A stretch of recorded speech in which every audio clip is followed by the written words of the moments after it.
I actually think in weird terms, like, what if it's actually like a weird bug or virusy issue that works itself through the muscles, and it just needs to be walked off.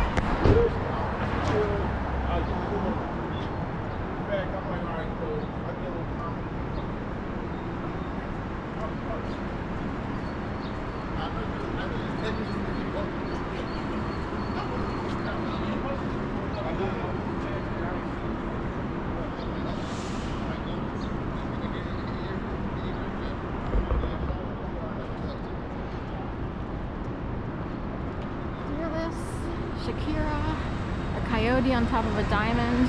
The diamond makes me think of Volcom, which is a beachwear, summer shorts, stuff like that store. It's mostly West Coast-ish and Hawaii. I don't know if they have it at any malls here. I'm not used to big malls in the city, so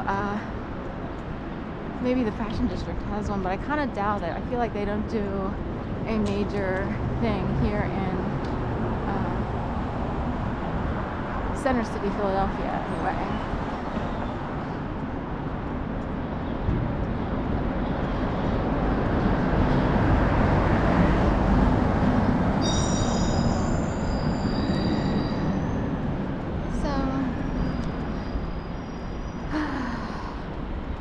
Having done yoga for many years, which was a sliding scale nonprofit, I'm saying sliding scale, that's my therapy, on donation based and sometimes free, because there were so many people who showed up that I would just sort of scoot out not paying. They would just say suggested donation, or I would give like $1 or $2, but there were so many people. That yoga instructor made more than normal yoga instructors. So anyway, he could rack in close to $200 every Saturday and Sunday. So $400 a weekend. It's not bad for quite a few years. So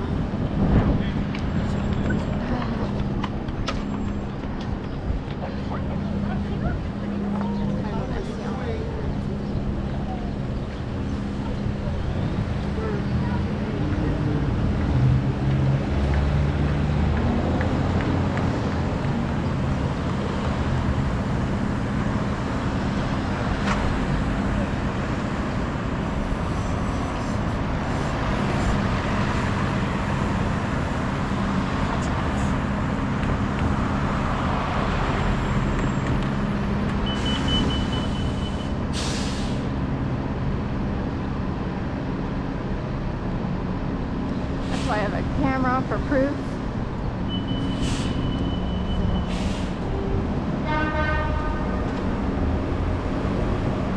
People will keep trying, even with a group of kids, to get you to walk in the street just as the light changes and cars are about to come towards you. So either for the honking horn effect or to actually be hit. We have people who are conditioned to not care at all. So I'm the opposite. I am the exact opposite. So they want to see people get hit just out of, most people, many people, especially in a city where you have a major rift, going on between extreme wealth and then everybody else. People learn to just hate everything. I totally get it, So, especially if it's rubbed in your face. Like, oh, we're doing this, we're gonna ski, we're gonna horseback ride, we're gonna do this, while you sit home with a mom who's like, okay, should we, I guess maybe we'll try to go grocery shopping and hopefully the check won't bounce, because back then you wrote a check, she would write a check because it would take a couple of days to process. And that's totally legit when your world gets turned upside down by a divorce and you're scared and you have to find a new job. And you don't get paid enough to really pay the bills. And even though other people want to make it seem like, well, they paid alimony, not much, honey. Not much compared to having someone in the double income in the household every single day is about $1 million times more, $1 million more dollars than a single woman who had to hurry up and find a job and hope to God it was okay. Even though she worked before but had a second child, me. and then a divorce occurred. So it wasn't like she didn't work or something. They would try to use that. Thing is, you know, people make agreements in marriages. Sometimes they don't want the wife to work or be out at home. I have a cousin who prefers his wife to stay at home, and she's privileged enough to be a freelancer who keeps getting work for years and years and years. And it's like, that's interesting. No one once said, you know, she just has the same clients all the time and she gets paid enough to kind of have supplemental income, you know, while my cousin brings home, you know, like a normal bacon paycheck. She's never had to work anywhere else. So the pros and cons of that are, you know, if ever someone made you think, you know, realize like, oh, so you've never experienced the real world, you just get to stay at home. But I don't think she's affected by that. They adopted a child, so in her mind, that's, you know, a big deal. But they live in a very protected community. They'll try to say, no, it's the duck pond somewhere in a city near a university. They'll try to say, oh no, because the thing is, they're in a cute, quaint little duck pond while there are ghetto houses all around them. It's protected in a very specific way.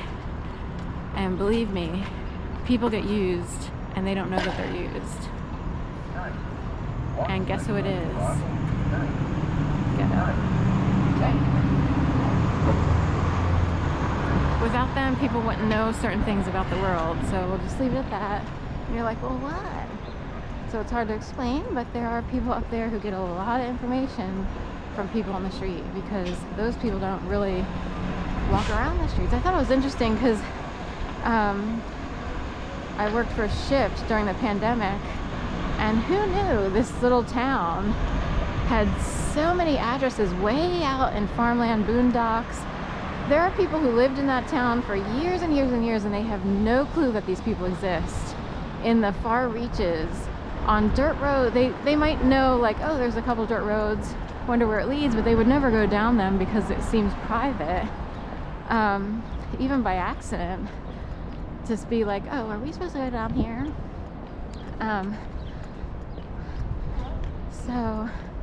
And you could live somewhere your entire life, retire and die there and not know that these addresses exist. I'm fascinated by that. So in 2.5 short years, and in really, you know, one like 6-month period, you know, because I was willing to do this job, I actually learned more about this little town in Florida.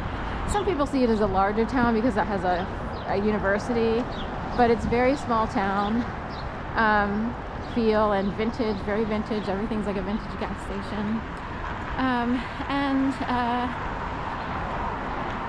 Anyway, in that short time, I learned more about that little town than people who lived there for years, just by working for Shipt. And should people be tapped into my world, they too would learn. Or if they hear me talk about Shipt or whatever, they too would learn, and they would learn about the process without ever having to experience it themselves. So that's very valuable. And for other people to get that information while the hard workers have to slug it out, that's actually a big deal. Because there are people who